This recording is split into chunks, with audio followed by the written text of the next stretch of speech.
बिस्मिल्लाहिर्रहमानिर्रहीम। सुफियान गनी बिजनेस के अंदर आज हम जो है पाकिस्तान की इकोनॉमी को डिस्कस कर रहे हैं। अल्हम्दुलिल्लाह अल्लाह के फजल से जुमे को जो है इंटरेस्ट रेट की जो है स्टेट बैंक की तरफ से खबर आई कि इंटरेस्ट रेट 15% से बढ़ाकर जो है वो 16% कर दिया गया है। अब पाकिस्तान के जितने इन्वेस्टर हैं, पाकिस्तान में सिर्फ 3 लाख लोग ऐसे हैं जो स्टॉक मार्केट में इन्वेस्टमेंट करते हैं। जो हमारे पास जो डेटा अवेलेबल है उसके मुताबिक जो है 3 लाख लोग पाकिस्तान स्टॉक मार्केट में जो है वो इन्वेस्टमेंट करते हैं। ठीक है, अब ये पाकिस्तान के अंदर 30 करोड़ लोग इस वक्त रह रहे हैं। पाकिस्तान के अंदर 30 करोड़ लोग इस वक्त रह रहे हैं। Pakistan 5th largest populated country है। ठीक है, और पाकिस्तान के अंदर एक सूबा है जिसका नाम है बलूचिस्तान। इस बलूचिस्तान के अंदर जो है बहुत ही कम लोग जो है वो रहते हैं। अगर इसको डेवलप कर दिया जाता है और इसके अंदर इंफ्रास्ट्रक्चर डेवलप कर दिया जाता है और गवादर पोर्ट एक्टिव हो जाता है, तो मेरा ये मानना है, ये मेरा अपना ओपिनियन है कि बलूचिस्तान के अंदर 1 अरब लोगों के रहने की जगह है। तो अगर ये 1 अरब लोगों को हम दुनिया के लोगों को फैसिलिटी दे देते हैं, यूरोप के हालात बहुत बुरे हैं, जर्मनी के हालात बहुत बुरे हैं, और मेरा ये मानना है कि पाकिस्तान दुनिया में आबादी के लिहाज से 2025 तक तीसरा बड़ा मुल्क पाकिस्तान जो है वो बन सकता है। ठीक है ना, नंबर 1 जो है वो चाइना, 1 अरब 40 करोड़ 45 करोड़, वहां पे पॉपुलेशन बहुत तेजी से घट रही है। अभी तेजी के साथ वहां पर आबादी नहीं बढ़ रही। इंडिया के अंदर भी पॉपुलेशन के जो डेटा आया है वो ये बता रहा है कि पाकिस्तान के अंदर भी, इंडिया के अंदर भी अभी आबादी इतनी तेजी से नहीं बढ़ रही।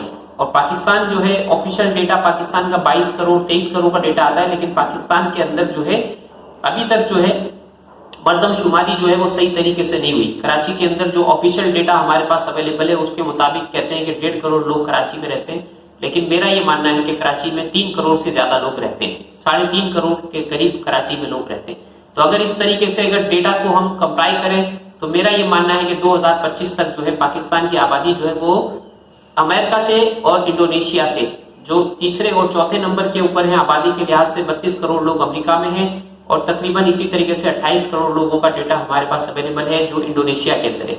इंडोनेशिया जो है वो जजायर के ऊपर मुश्तमिल है। वहां जजायर के अंदर अगर मौसमियाती तब्दीली होती है तो वहां की पॉपुलेशन जो है वो हर्ट हो सकती है, वहां पे काफी जो जजायर है वो खत्म हो सकते हैं। तो पाकिस्तान दुनिया में आबादी के लिहाज से तीसरा बड़ा मुल्क बनने के लिए जा रहा है। ये बहुत बड़ी खबर है। जहां पे आबादी होती है वहीं रिसोर्सेज होते हैं, वहीं पर जो है बिजनेस होता है, मईशत होती है। तो मईशत जो है पाकिस्तान की हमारे को अल्लाह के फजल से बहुत अच्छी लग रही है। अब मैं आपको जो है कुछ फैक्ट एंड फिगर जो है वो दिखाना चाहता हूं कि पाकिस्तान के अंदर लोग जो है इन्वेस्टर जो है वो घबराए हुए हैं इस वक्त कि मंडे को मार्केट कैसी होगी। पाकिस्तान में इन्फ्लेशन के नंबर ऊपर है, हमें इसको बिल्कुल भी जो है वो डिनाई नहीं करना चाहिए। आज देखें, जो 1980 में 25,000 रुपए की अगर जमीन किसी ने 1 एकड़ ली थी तो आज वो 25 करोड़ रुपए की वो जमीन हो गई। 10,000 टाइम जो है उसको रिटर्न मिला 1980 के बाद से 2022 के अंदर हम मौजूद हैं। ठीक है ना, तकरीबन 20 और 20 40 42 साल 43 साल के अंदर जो है 10,000 टाइम का रिटर्न जो है प्रॉपर्टी ने दिया है। ठीक है ना, 120 गज का प्लॉट इस वक्त पाकिस्तान के अंदर कराची से लेकर खैबर तक, अल्लाह के फजल से मैं पूरा पाकिस्तान घुमाऊं, मुझे 50 लाख 60 लाख 70 लाख 1 करोड़ रुपए से कम की जगह मुझे पूरे पाकिस्तान में जहां पर बिजली पानी गैस हो आदमी रह सके 1 करोड़ रुपए से नीचे की जमीन नहीं है। 1 एकड़ के अंदर 40 प्लॉट आते, तो 40 करोड़ रुपए की 1 एकड़ जमीन हो गई। अब मैं आपको ये डिफाइन करना चाहता हूं कि 1980 के अंदर जो पाकिस्तान के अंदर टेक्सटाइल फैक्ट्रियां लगी हैं, इनके पास जमीनें मौजूद हैं, इन जमीनों की वैल्यू बहुत ज्यादा है। ठीक है ना, और पाकिस्तान के अंदर रिसोर्सेज हैं। पाकिस्तान जो है वर्ल्ड लार्जेस्ट, पाकिस्तान के अंदर जो सबसे ज्यादा जो एम्प्लॉयमेंट प्रोवाइड करने वाला वो सेक्टर है वो टेक्सटाइल सेक्टर है। और पाकिस्तान जो है दुनिया के अंदर नंबर 1 टेक्सटाइल का एक्सपोर्टर बन सकता है। 200 अरब डॉलर की चाइना टेक्सटाइल की एक्सपोर्ट करता है। ठीक है ना, दूसरे नंबर पे जर्मनी है जो मशीनरी की वजह से उनकी एक्सपोर्ट ज्यादा शो होती है। तीसरे नंबर पे बांग्लादेश है। ठीक है ना, पाकिस्तान का इस वक्त 20 अरब डॉलर की एक्सपोर्ट के साथ जो है वियतनाम और बहुत सारे मुल्कों से, पाकिस्तान जर्मनी से और जो है पाकिस्तान तुर्की से बहुत पीछे चल रहा है। इस वक्त पाकिस्तान की एक्सपोर्ट 20 अरब डॉलर है। और पाकिस्तान के कारखाने जो बंद है, सस्पेंडेड कंपनियां हैं, जैसे एमटेक्स को आप देखें 50 पैसे के ऊपर ये शेयर जो है वो बंद हो गया, डिफॉल्ट हो गया, सस्पेंड हो गया। अब अगर ये एमटेक्स खुलता है तो आप इंटरेस्ट रेट को नहीं देखेंगे, हायर इंटरेस्ट रेट है। अगर ये इन्वेस्टमेंट करते हैं चाइना के साथ जो है कोलैबोरेशन करते हैं, चाइना के इन्वेस्टर को बुलाते हैं, तो अब पाकिस्तान के अंदर मैं ये समझता हूं कि इंटरेस्ट फ्री काम होना चाहिए। हमें इंटरेस्ट की जरूरत नहीं है, हमें बिजनेस पार्टनरशिप की जरूरत है कि भाई आप पैसा लगाओ, इंडस्ट्री हमारी, मेहनत आपकी, मशीनरी हमारी, नई मशीनरी मंगवाते हैं और पैसे को जो है वो सही तरीके से यूटिलाइज करते हैं, 50% प्रॉफिट आपका, 50% हमारा, और परसेंटेज तय कर ले, तो इस तरीके से क्या होगा कि हमारी जितनी कंपनियां हैं वो इंटरेस्ट फ्री हो जाएंगी। हमें इंटरेस्ट का काम ही नहीं करना। इंटरेस्ट जो है, इंटरेस्ट से माल कम होता है, सूद से माल कम होता है और ज़कात देने से माल बढ़ता है, और कारोबार करने से अल्लाह पाक ने कारोबार में बरकत रखी है। तो जो लोग भी इस माइंड के साथ काम करेंगे, इस माइंड के साथ स्टॉक मार्केट में इन्वेस्टमेंट करेंगे, अपना पैसा लगाएंगे, और आजकल बहुत सारी ऐपें आ गई हैं जो ये कह रही हैं कि 50,000 रुपए हमसे लोन ले लो और 3 महीने के बाद जो है आप 90 डेज के बाद इतने पैसे रिटर्न करना। 1 रुपया भी किसी से उधार नहीं लेना। उधार के ऊपर आपने अब्दुर्रहमान बिन औफ के तिजारत के 3 उसूल आप याद कर लें कि कभी उधार पे उन्होंने काम नहीं किया। दुनिया के अमीर तरीन शख्स के ये कमेंट्स हैं, ठीक है ना, और दुनिया के सबसे बड़े ताजिर और अल्लाह के फजल से इस्लामिक रूल को फॉलो करने वाले, कि आपने उधार पे काम नहीं करना, उधार पे आपने बेचना नहीं है, ज्यादा नफे का लालच नहीं करना, किसी चीज में ऐब है तो बता के देनी है। ये 3-4 रूल अगर हम फॉलो कर लेते हैं तो हम कोई भी कारोबार करते हैं, आप देखें अल्लाह पाक आपको कैसी जबरदस्त तरक्की अता फरमाता है। तो 50 पैसे के ऊपर एमटेक्स का शेयर बंद हो गया, ठीक है ना। दीवान सलमान फाइबर, दुनिया की बड़ी 11वीं बड़ी पॉलिएस्टर स्टेपल फाइबर की मिल जो है इस टाइम पे 2 रुपए के ऊपर, 1.5 रुपए के ऊपर ये कंपनी डिफॉल्ट हो गई। चनाब लिमिटेड के शेयर 2.5 रुपए के ऊपर 2018 के अंदर में इंटर मार्केट सिक्योरिटी में था और 50 लाख शेयर का आखिरी दिन इसके अंदर काम हुआ था। 2.5 रुपए के ऊपर ये शेयर सस्पेंड हो गया। अभी मैंने रिपोर्ट पढ़ी, कंपनी की रिपोर्ट पढ़ी कि कंपनी के स्पॉन्सर्स कह रहे हैं कि 12.5 रुपए में हम ये शेयर जो है खरीदने के लिए तैयार है। अब 12.5 रुपए में वो शेयर जो है वो खरीदने के लिए तैयार है और बैंकों के साथ निगोशिएट कर रहे हैं कि भाई हम दोबारा से जो है पाकिस्तान में आना चाहते हैं। खालिद सिराज टेक्सटाइल मिल का शेयर बंद हुआ, 70 पैसे के अंदर ये शेयर डिफॉल्ट हुआ। 1,30,00,000 शेयर इसके नंबर ऑफ शेयर्स हैं। अब ये छोटे छोटे स्क्रिप्ट है।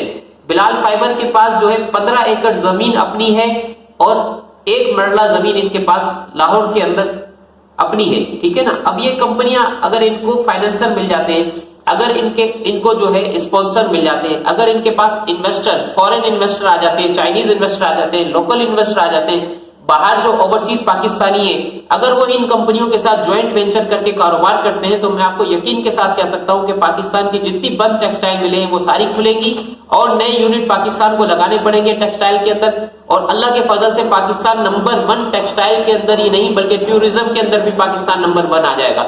इस वक्त पाकिस्तान के अंदर ट्रेवलिंग तकरीबन पाकिस्तान के अगर 30 करोड़ लोग आप लगाएं तो मेरा ये अंदाजा है कि मुश्किल से जो है 1 करोड़ लोग ऐसे होंगे जिन्होंने हवाई जहाज में सफर किया होगा। पाकिस्तान के अंदर ट्रैवलिंग नाम की कोई चीज ही नहीं है। हम लोग भी जो है पाकिस्तान के अंदर रहते हैं, यहाँ स्टॉक मार्केट के अंदर ट्रेडिंग करते हैं। आप यकीन करें 2 से 3 मरतबा जो है हमने एयर का सफर किया है। 90 के अंदर, 91, 92 के अंदर में बॉम्बे गया और लाहौर का मैंने सफर किया था। कराची से लाहौर अपने वालिद साहब के साथ बिजनेस ट्रिप पे मैं गया था। 2000 की ये बात है, 2002 या 3 की। 1500 रुपए का टिकट था हवाई जहाज का, ठीक है ना। 1500 रुपए के अंदर में कराची से लाहौर गया था। तो जब तक हम फेयर सस्ते नहीं करेंगे, टैक्सेस कम नहीं करेंगे, उस वक्त तक हमारा ट्रैवलिंग नहीं बढ़ेगा। ट्रैवलिंग से हमारा वक्त बच जाता है, हम तेजी से ट्रैवल कर सकते हैं, ठीक है ना। बुलेट ट्रेनें कह रहे हैं कि हम बुलेट ट्रेनें चलाएंगे, बिल्कुल चलाएं। प्राइवेट सेक्टर के अंदर वर्क होना चाहिए। इंडिया के अंदर जो है एयरपोर्ट्स अडानी को दे दिए गए, इंडिया ने अपने एयरपोर्ट सेल किए ताकि उनका बिजनेस बढ़े। हमें बिजनेस को देखना चाहिए। हमारे रेलवे के पास इतनी जमीनें पड़ी हुई है। मैं इस ऑफिस के अंदर जो ये वीडियो बना रहा हूं इसका मैं 30,000 रुपए रेंट दे रहा हूं और मेरे सामने रेलवे की जमीन पड़ी हुई है जो कचरे की तरह जमीन जो है बेदर्दी के साथ जाया हो रही है। तो इस लैंड को यूटिलाइज करके जो है रेलवे जो है अरबों रुपए कमा सकता है, पीआईए अरबों रुपए कमा सकता है। पीआईए का 4 खरब रुपए का टोटल लॉस है। अगर ये अपने अमेरिका के अंदर और पेरिस के अंदर जो इनके होटल है ये इसको सेल आउट कर देता है तो इसका सारा कर्जा खत्म हो जाता है। और जो तैयारा जो है 80 रुपए 60 रुपए के डॉलर के ऊपर जो 25 अरब रुपए का एक 747 तैयारा आता था, आज पाकिस्तानी रुपए में आप उसकी कीमत लगाओ 1-1 खरब रुपए का एक तैयारा हो गया। 25 तैयारे पीआईए के पास अपने हैं, पाकिस्तान में प्रॉपर्टीज है। इसी तरीके से आप पीटीसी को देख लें, गवर्नमेंट के इदारों को आप देख लें, कंपनीज को देख लें, तो मुझे पाकिस्तान का फ्यूचर बहुत ब्राइट लगता है। सिर्फ मिसमैनेजमेंट और ट्रांसपेरेंसी ना होने की वजह से अपने जब तक ड्राइवर गाड़ी के अंदर नहीं बैठेगा गाड़ी नहीं चलेगी। तो हमें ऐसे ड्राइवर, ऐसे लोगों को चीफ एग्जीक्यूटिव बनाना है, ऐसे लोगों को जो है कंपनी के अंदर जो है उनको जिनके अंदर एफिशिएंसी हो, जिनके अंदर महारत हो, जो काम के अंदर अपने माहिर हो, ऐसे लोग हमें दुनिया से उठाने। गूगल ने क्यों इंडिया के आदमी को जो है अपना सीईओ बना दिया? इसलिए बना दिया कि वो गूगल के लिए वर्क कर रहा है, गूगल को कमा के दे रहा है। तो पाकिस्तान को भी ऐसे लोगों की जरूरत है जो पाकिस्तान को कमा के दें और पाकिस्तान को मुश्किल हालात से निकालें और पाकिस्तान को नंबर 1 इकोनॉमी बनाएं। तो सुफियान गनी मीन्स के साथ जो है ज्वाइन रहें, हमारे साथ स्टॉक मार्केट में अकाउंट खुलवाएं, पाकिस्तान की तरक्की के अंदर हिस्सा करें, बिल्कुल मायूस ना हो। पाकिस्तान का फ्यूचर बहुत ब्राइट है और पाकिस्तान नंबर 1 इंशाल्लाह है और रहेगा। और अल्लाह के फजल से ये 4 साल, अगले आने वाले 4 सालों के अंदर पाकिस्तान अपने 40 साल की जो कमियां हैं उसको पाकिस्तान पूरा करने के लिए जा रहा है। अस्सलाम वालेकुम।